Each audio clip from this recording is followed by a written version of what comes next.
There is a Jewish community in Poland. And therefore, what's the Jewish world going to do about it? What's the Jewish world going to do about the fact that you have second, third, fourth generation now discovering that they're Jewish? What are we going to do about it? Netzach Yisrael lo yishaker. One of the things I've learned here is that people say it's hard to be Jewish. What I've discovered, it's even harder to stop being Jewish. Welcome to What Came After. I'm your host, Manya Marcus. On What Came After, we'll take a look at the many ways that people's lives changed on and after the brutal massacre in Israel on October 7th, 2023. We'll be speaking with people in Israel and around the world about how the devastating attack by Hamas has shifted, shaped, and changed them. To learn more about our podcast, please visit us at whatcameafter.com. So today is February 6th, 2025. I like to state the date since it feels like Jewish history is moving very quickly recently.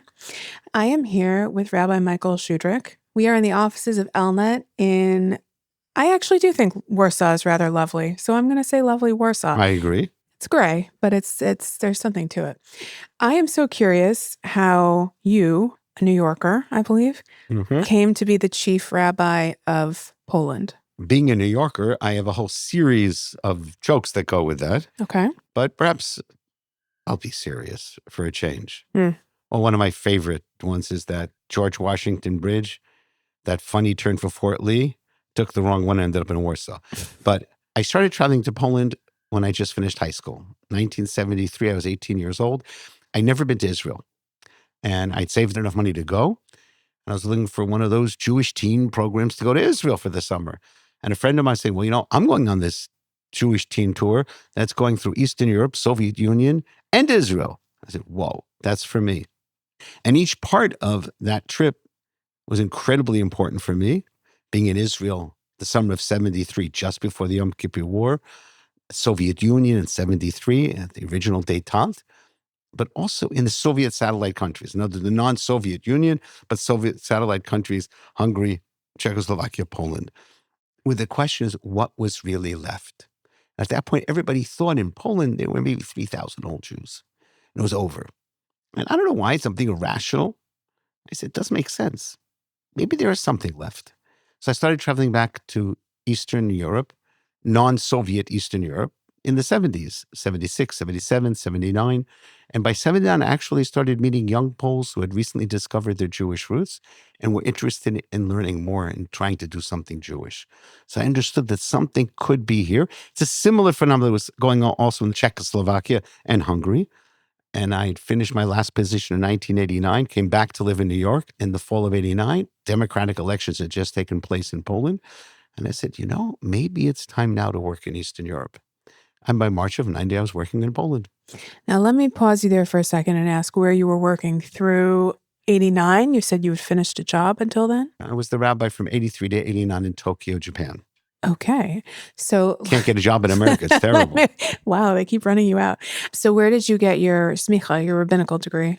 You'll learn quickly. There's nothing simple about me. Okay. All right. Let's hear. I have it twice.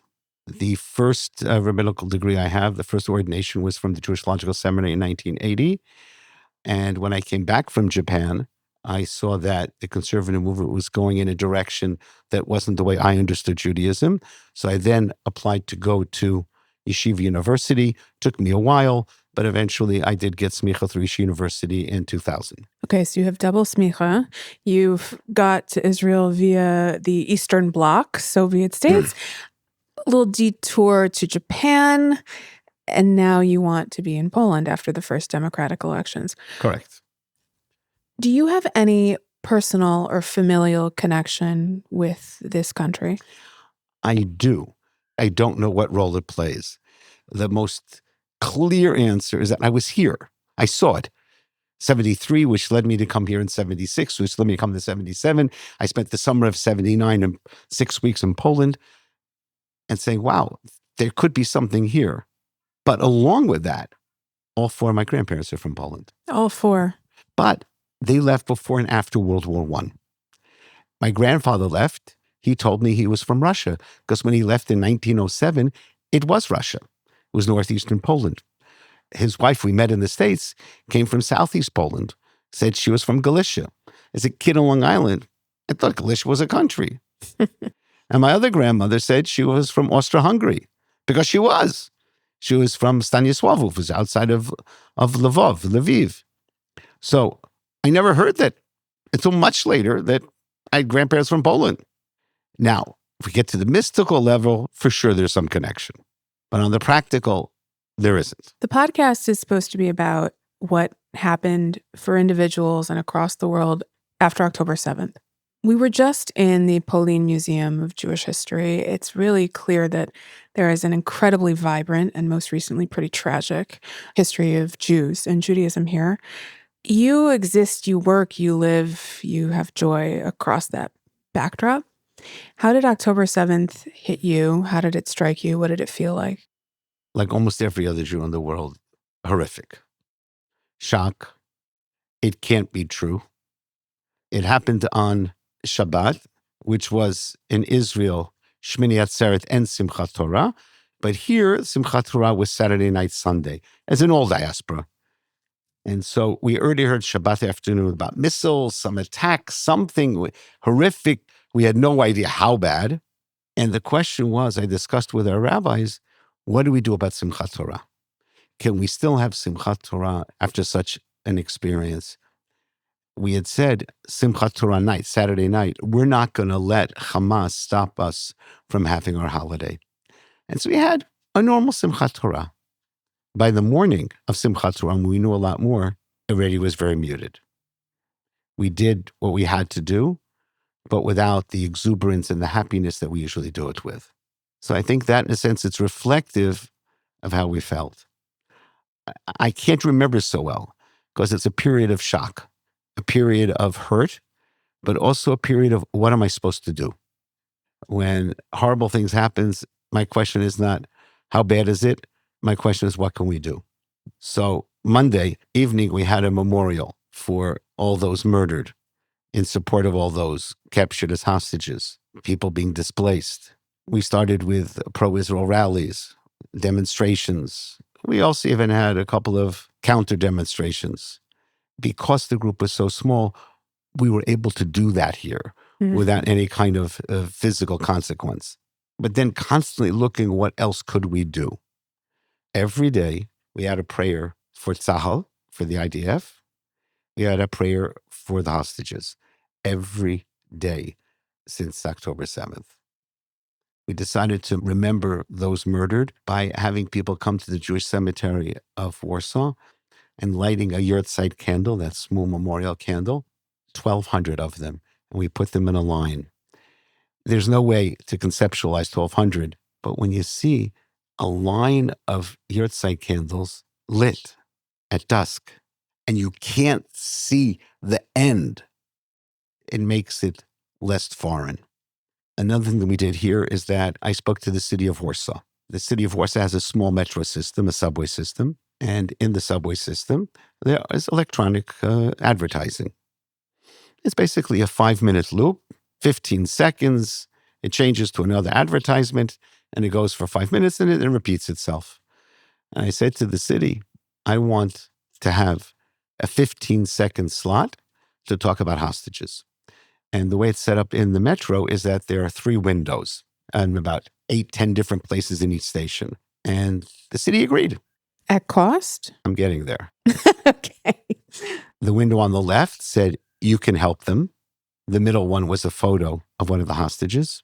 And on the right was a QR code to a short film, like a 90-second film about the hostages. I wanted it to happen. I didn't care how much it cost.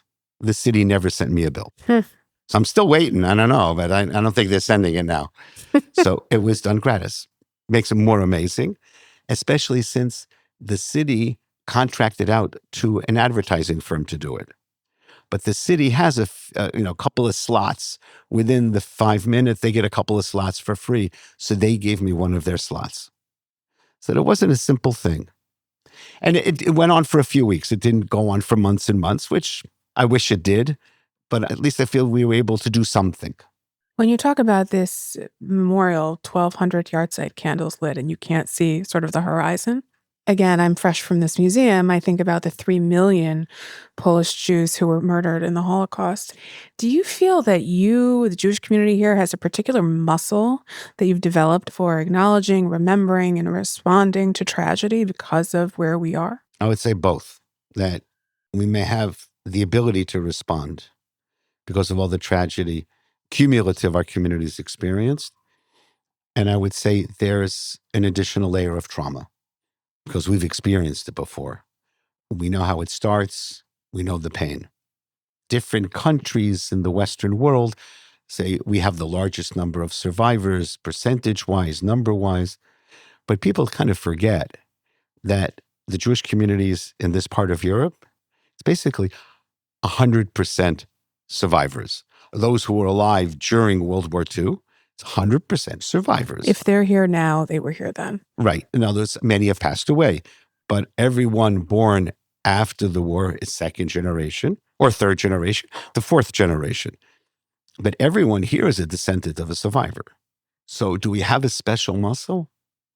I would say the muscle works in two ways. One, that kind of a response. And the other one is, I don't want to call it PTSD, but maybe it's what we should call it. Just unsettling. You are the counterexample, I think, to everything you just described. You are not the descendant of survivors. You are not a Pole. You are a Jew, so that's good. But you're an American in Poland. You're a Jew descended not from Holocaust survivors, living in the aftermath and a lot of the sort of fortunate resurgence in Jewish life. Also, I'll add that you obviously care very much about what happened in Israel, as we all do, but you're also not there. So how does it feel to be among and also distinct from all the things that are happening right now? I've been here a long time. Some people say I'm the ultimate insider-outsider. But I really think now, after 33 years cumulative, I'm more insider than outsider.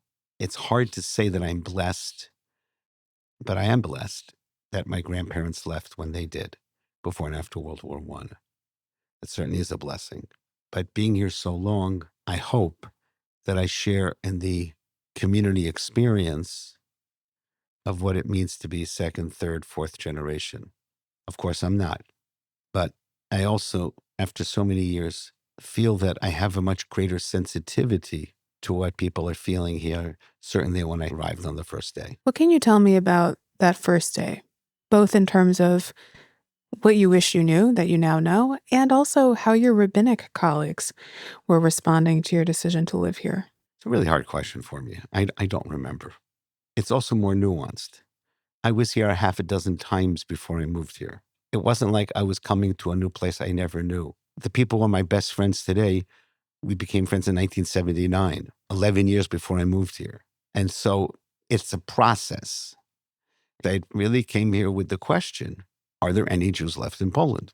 Is it really more than the few thousand elderly? And very quickly, within a few years, I kept meeting more and more people.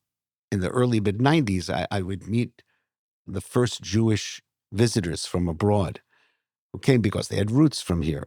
And they say, what are you doing here? There are no Jews left in Poland except for my aunt.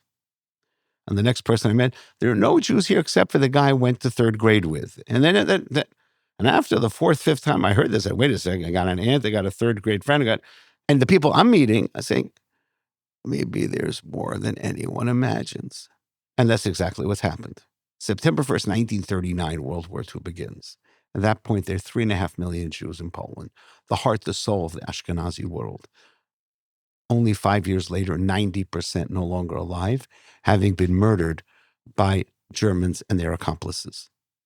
That statement is so horrific, most people don't think how many survived. 10% of Polish Jewry survived. But that's 350,000 Jews in Poland after the Shoah, after World War II. If I don't have all my numbers correct, there may be more Jews in Poland in 1946 than in Chicago today. Where are they? The vast majority leave Poland in the 25 years after World War II. If you wanted to feel safe saying the statement, I am a Jew, it made good sense to leave post-Holocaust, Soviet-occupied, communist Poland. And so most of the Jews left. But not all the Jews left. And those who stayed basically agreed with those who left. Stay Jewish, leave communist Poland. Stay in communist Poland, stop being Jewish, which often meant to the extent that you didn't even tell your children or grandchildren that you were ever Jewish. So this was a common phenomenon? Well, the vast majority left.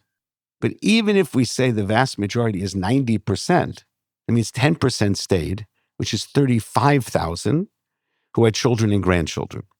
So speaking of tens of thousands of people, and people just keep coming out. I mean, it's a long time. I started working here in 1990. An hour ago, I was on a WhatsApp call with someone from another city. She's now in her 20s. When she was 14, she discovered she was Jewish. So I said, how? I said, well, my mom had a friend over who was Jewish and asked my mom, when am I having my bat mitzvah? So I asked my mom, what's a bat mitzvah? So mom explained, I said, and by the way, you're Jewish. A decade later, she's getting interested. What does it mean? What am I supposed to do? What are the ramifications? And this is literally an hour ago. That's incredible. Is there an acceleration of interest in uncovering and then sort of living Jewish roots after October 7th? That's a really important question, because after October 7th, I was aware that, say somebody's 24 years old, discovered 4 years ago they're Jewish, 20 years lived as a non-Jew, 4 years lived as a Jew, takes a look at the world around them. It could be exceedingly logical to say, well, that was nice being Jewish. I'm going back to being non-Jewish. Because most of their life they weren't Jewish. The opposite happened. People's response was, nobody's telling me what I'm supposed to be. Hillel, the International Organization for University Students, opened here 8 years ago. Commonly in Europe, the places where there's Hillel is actually more than just university. It's really young adults, people in their 20s.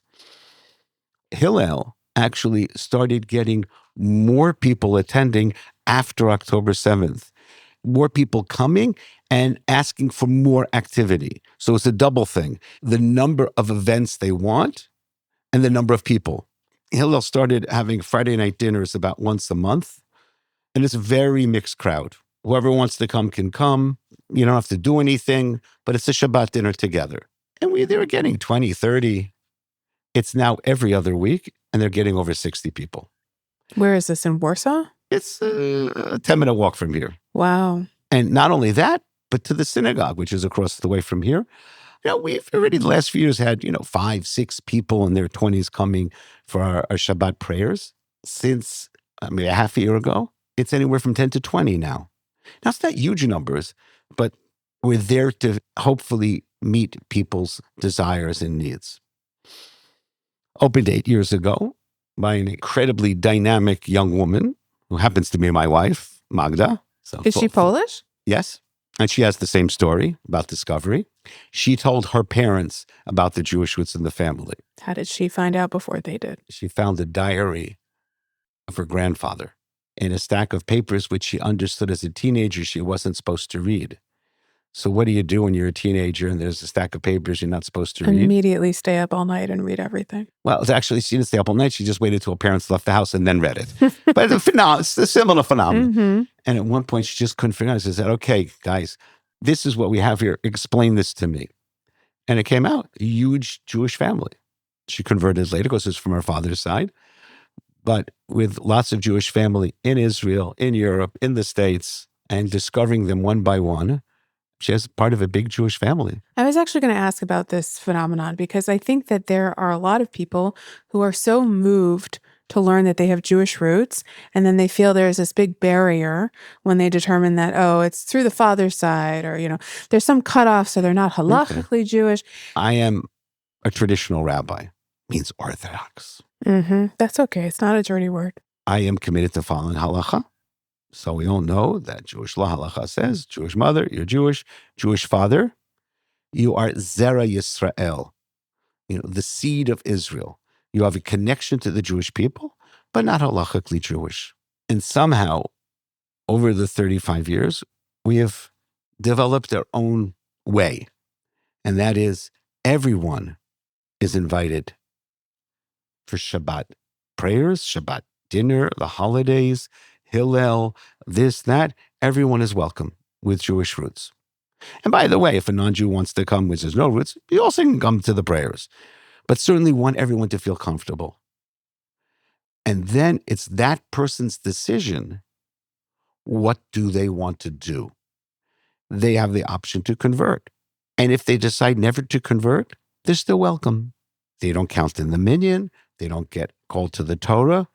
But we all sit around the same Shabbat table. We all sit in the same pews in the synagogue. We don't have like the Jewish, non-Jewish section. We do have the men and women section, but we don't have the Jewish, non-Jewish section. It works. I would like to believe it works because we engage everyone. It has been said, which is a very harsh statement, but if you would have been killed by the German Nazis because of your Jewish roots, I have an obligation to teach you and to welcome you. I do not change halacha. I keep halacha. But you're with us and you'll be part of us. And then you have to decide what you're going to do with it. And this is something that you lead with that everybody understands. This is how you feel. And yes, it is very clear.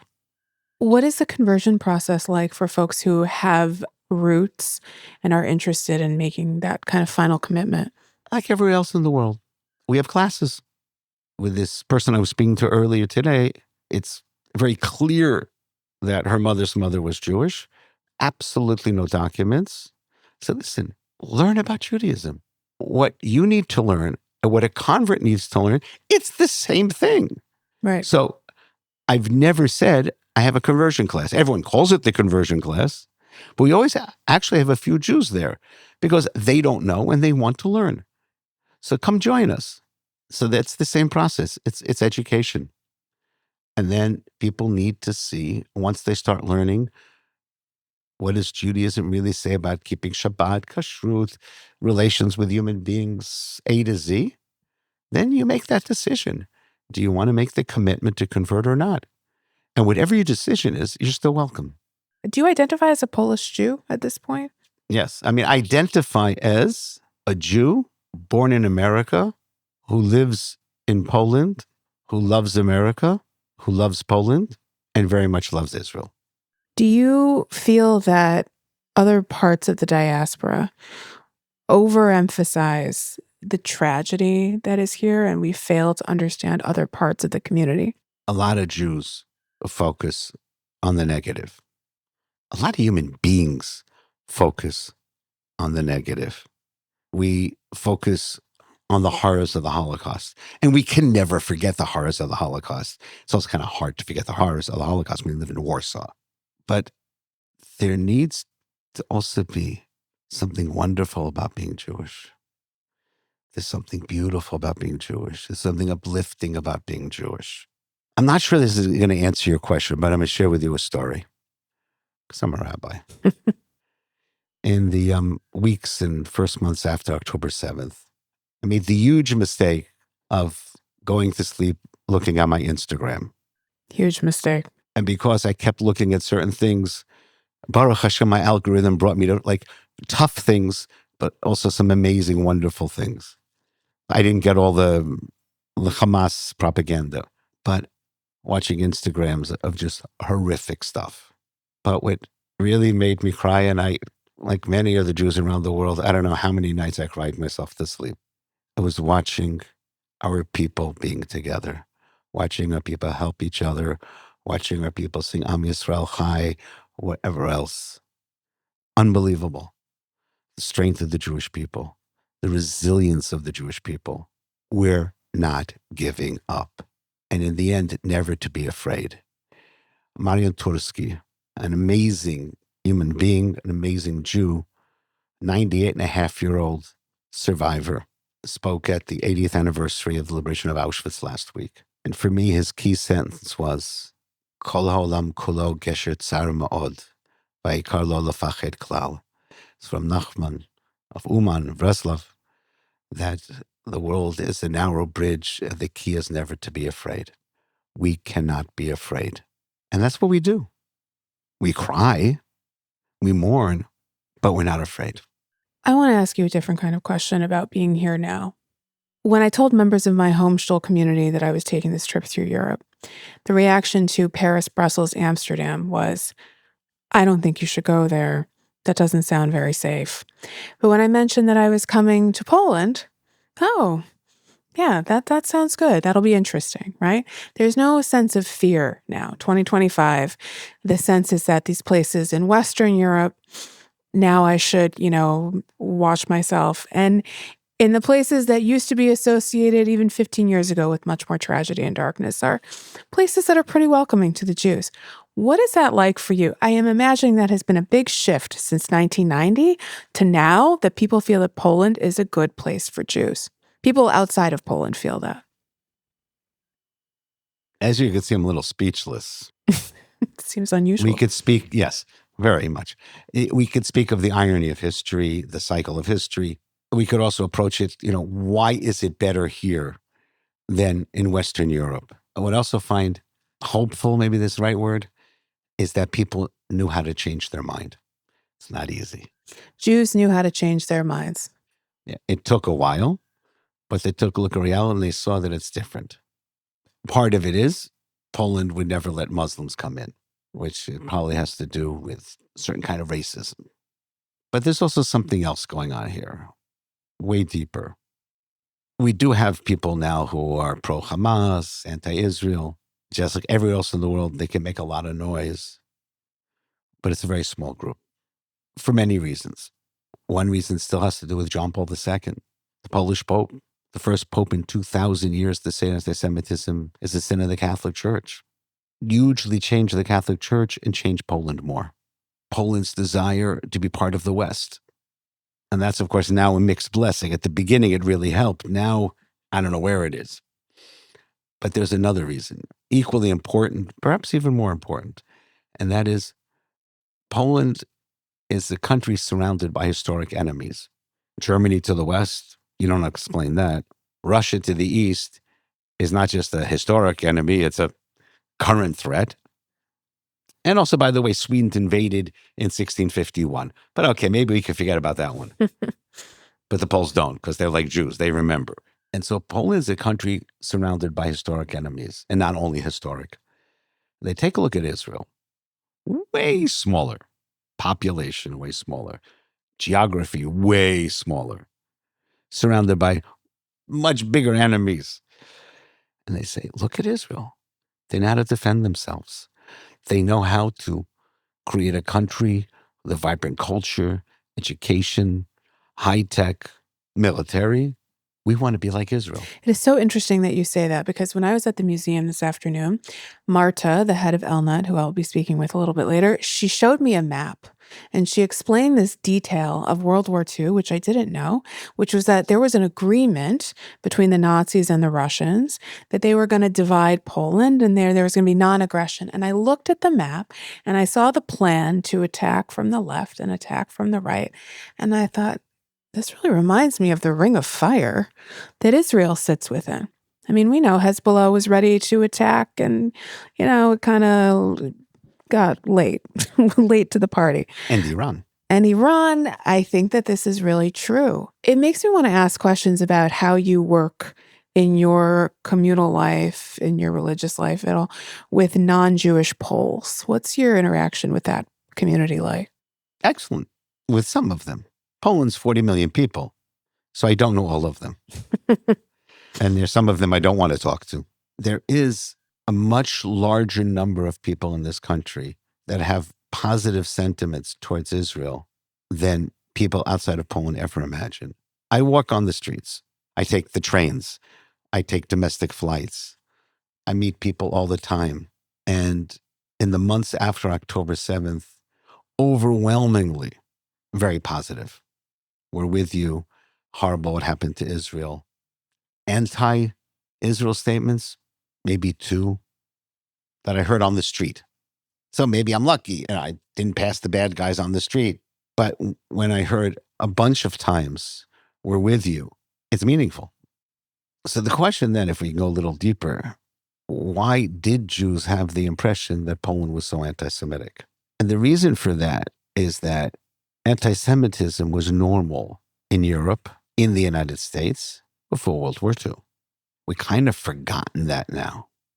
Not everyone was anti-Semitic before the war, but was there social stigma? Why does Yeshiva University open a medical school about 100 years ago? Because Jewish boys had a hard, forget girls, Jewish boys had a hard time getting to medical school in the United States. And wow, look how much has changed in the United States. In spite of the problems today, still it's amazing. And it was also here in Poland. Sure, there was anti-Semitism in Poland before the war, but there was another part of Poland that were very open to Jews. Always been the case. As in every other country, you have two sides. And you had some people who fought for a pluralistic Poland. They didn't believe that every Pole had to be a Roman Catholic. And that group of people still exists today. And it's horrible when you hear something anti-Semitic said, whether it's here in the United States or France or England. It doesn't mean it represents the whole country. I always want to ask when people do these surveys, 23% of the respondents have anti-Semitic sentiments. I'd love to know, what do the 77% think? In other words, the rest of the people, are they indifferent or do they oppose? And I think you'd find here in this country that there are people who oppose anti-Semitism. I know that. Just historically, anti-Semitism was not a major factor here for hundreds and hundreds of years, but it became bad in the middle of the 19th century. Poland lost its independence at the very beginning of the 19th century. By the 1860s, they started all over Europe this new nationalist movement, which I understand and respect. But that national movement in Poland often was basically Poland for Poles, meaning for Roman Catholics and not for anybody else. And that was getting stronger. When Poland regained independence in 1918, the head of the country was Marshal Pilsudski, who was a wonderful friend to the Jews. He died in 1935, and at that point, the anti-Semites started getting stronger. So between 35 and 39, you had increased anti-Semitism, increased anti-Semitic laws passed in the parliament, and it didn't look good.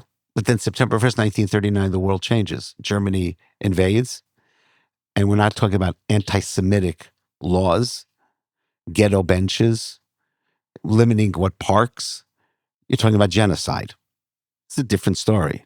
And then after the war, Poland was controlled by the Soviet Union for 44 years, 1945 to 1989. And after 1989, Poland opens up to democracy immediately. As you're talking right now, I really hear the part of you that says, you're a Jew who loves Poland. You're a Jew who loves America. You love Poland. You love Israel. I hear that now. There's something that I've been thinking about as we've done this trip through Europe, which is something my rabbi said, that there's such a strong relationship between zachor, between memory, and shomer, and protection.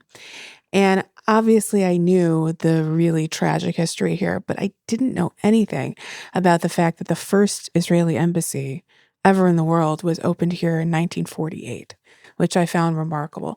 It seems like this concept of memory and protection cuts in all directions, that, we need to not only remember the significant tragedy that happened here, but also the fact that it seems like Poland got itself together and has taken a fair amount of accountability, and that there's a certain recognition that is woven into the civic fabric. Would you agree with any of that, or? To a great degree, yes.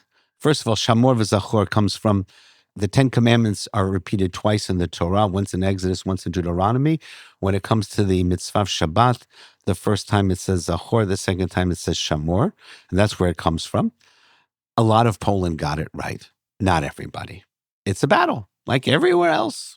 Something I've been reflecting on recently is that there are Poles, non-Jewish Poles, who only want to talk about righteous Gentiles, Hasidim Otolam, unbelievable, fantastic people who risk their lives to save Jews. And we should talk, of course we talk about it, but that's all they want to talk about. They kind of want to skip over that there were also other Poles who did horrific things. That's Holocaust distortion. It's not denial, because it's true about the righteous, but it's distortion. And I also hear from some of my Jewish friends that they need to talk about Polish collaboration. I mean, everybody knows there were righteous Gentiles. We're not denying it, but we don't need to talk about it. We need to focus on the collaborators. That also, I think, is a kind of Holocaust distortion. It's really hard to try to look at something in the full picture. It's much easier to say they're all good guys or all bad guys. That's never true. It is our responsibility, as we do both Shamor and Zachor, to try to get as close to the truth as we can, to always remember the righteous and never to forget the collaborators. Israel is going through a hard moment. I think there's maybe something that you might have to offer in terms of wisdom, how to move forward, how to continue to live and experience Jewish joy. Is there anything that you've learned here, being a Jew here specifically, that you might want to offer to people who are struggling to find that joy again, who live in Israel? We find it in each other and in ourselves. What we saw right after October 7th was an unbelievable unity of the people. People coming together, not asking what synagogue you go to, or do you go to synagogue? Are you leftist or right? Just together. The response has to be that we find common ground, not to forget that we have differences, but to build on the common ground and stop trying to tear each other down. Listen to the people. A few times in the Talmud, when the rabbis are discussing and they're not sure what the solution is, a certain solution, there's an expression in Aramaic, pukchazi, which means go out and see how the people have already resolved the issue. And that's what the rabbis say about themselves. We're not sure what to do, but go and see how the people resolved it. Because the people are genuine. And so I would say here, we need to listen more to each other and perhaps a little bit less to politicians. I have one last question. Is it important that there is a Jewish community in Poland in the future? There is a Jewish community in Poland. If I had my way, part of me would say we should all be in Israel. Another part of me said, I think we should move the entire Jewish community to Bali and we should all live on the beach. That's a joke. Yes. It's not a question, should there be a Jewish community in Poland? There is a Jewish community in Poland. And therefore, what's the Jewish world going to do about it? What's the Jewish world going to do about the fact that you have second, third, fourth generation now discovering that they're Jewish? What are we going to do about it? I sometimes imagine, how would the Jewish world be different if in 1572, 80 years after the expulsion of Jews from Spain, and then a few years later, Portugal, we could have gone back into the Iberian Peninsula and worked with the children and grandchildren of the original Anusim, the Marranos. How would the Jewish world be different? We never had the chance. And yet, 500 plus years later, we still read stories about somebody in New Mexico, Peru, and in Spain and Portugal, lighting candles on Friday night in the basement, not knowing why. Netzach Yisrael lo yishaker. One of the things I've learned here is that people say it's hard to be Jewish. What I've discovered, it's even harder to stop being Jewish. The only obstacle in helping these 21st century Anusim come back to the Jewish people, in some ways come for the first time to the Jewish people, the only obstacle to help these people discovering their Jewish roots in Poland, their only obstacle in becoming again part of the Jewish people is our own will to help. We have an obligation to them. They did not make this decision. And even their grandparents who decided to deny everything, it was a reaction to what they saw. I didn't see my mother murdered in front of me. And therefore, I cannot say anything about a survivor who opted out of their Jewish identity to save their children and grandchildren. But I can do something today to empower, enable these people to be once again part of the Jewish people. We cannot change the number of Jews murdered during the Shoah. We can change the number of Jews lost. Rabbi, I want to thank you for sitting here. This has been a really, really wonderful conversation. I'm glad you made the time. My pleasure. And you asked great questions. Thank you. Thanks so much for listening. If you enjoyed this episode, please rate, review, and subscribe to What Came After wherever you get your podcasts. You can also find us online at whatcameafter.com. It's never too late to begin again. No matter how hard of a road it's been. to get up and be strong, my friend. Oh, it's never too late to begin again.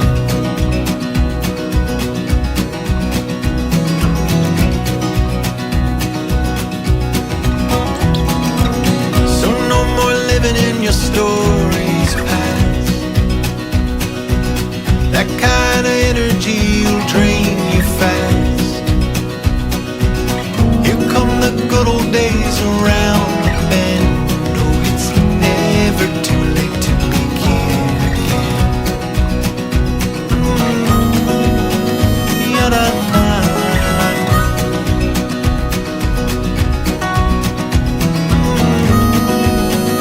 Ya-da-da.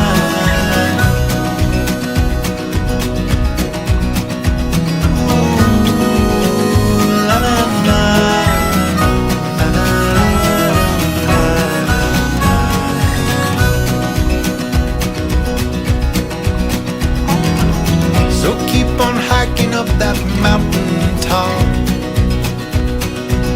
No matter how far off the trail you fall, there ain't no finish line, it's not the end. Oh, it's never too late to begin again. Here come the sunny days around the bend. Oh, it's never too late to begin again. It's time to get up and be strong, my friend. Oh, it's never too late to